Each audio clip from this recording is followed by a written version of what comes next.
بسم اللہ الرحمن الرحیم۔ ناظرین کرام، تقریباً 4 مہینوں تک بیوی سے دور رہنے کو علماء نے سختی سے منع فرمایا ہے، کیونکہ عورت میں قوت برداشت 4 مہینوں سے زیادہ نہیں ہوتی۔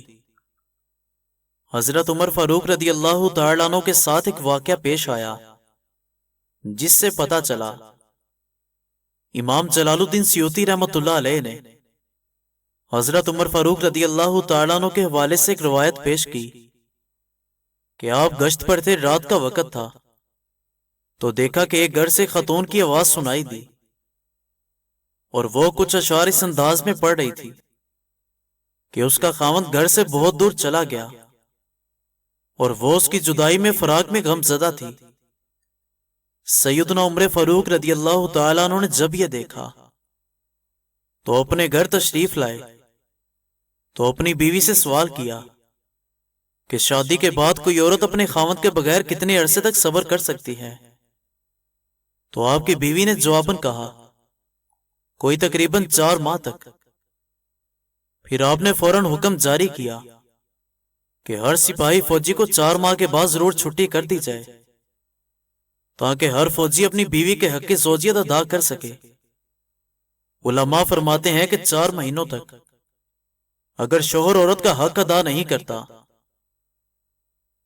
تو عورت کو بھی یہ حق حاصل ہے کہ وہ خلا کا مطالبہ کرے۔ یہ صرف اس صورت میں ہے جب عورت مطمئن نہ ہو۔ شوہر حضرات کو چاہیے کہ اپنی زوجہ کو راضی رکھیں اور کم از کم 4 مہینے میں گھر ضرور چکر لگائیں، اور اگر ممکن ہو سکے تو عورت کو اپنے سے دور نہ رکھیں بلکہ ساتھ رکھیں۔ اگر دونوں کی رضامندی سے دور رہنا چاہیں تو کوئی حرج نہیں ہے۔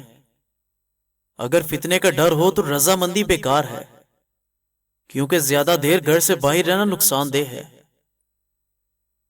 اپنی اولاد کو اپنا دوست بناؤ اور ان کو اچھا انسان بنانے کی کوشش کرو، ورنہ برے لوگ انہیں اپنا دوست بنا کر ان کو برا انسان بنا دیں گے۔ اپنی بیوی کو مالی پریشانی کی وجہ سے میکے کبھی مت بھیجنا۔ اگر بھیجنا چاہتے ہو تو کبھی شکوہ مت کرنا، کیونکہ بیوی تمہارا دکھ درد میں ساتھ کبھی نہیں دے گی۔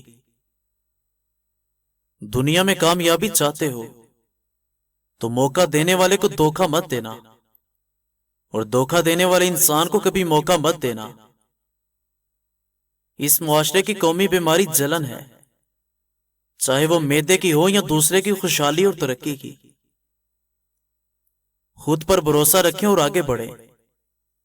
جو آج آپ کو نظر انداز کرتے ہیں وہ کل آپ کے طلبگار ہوں گے۔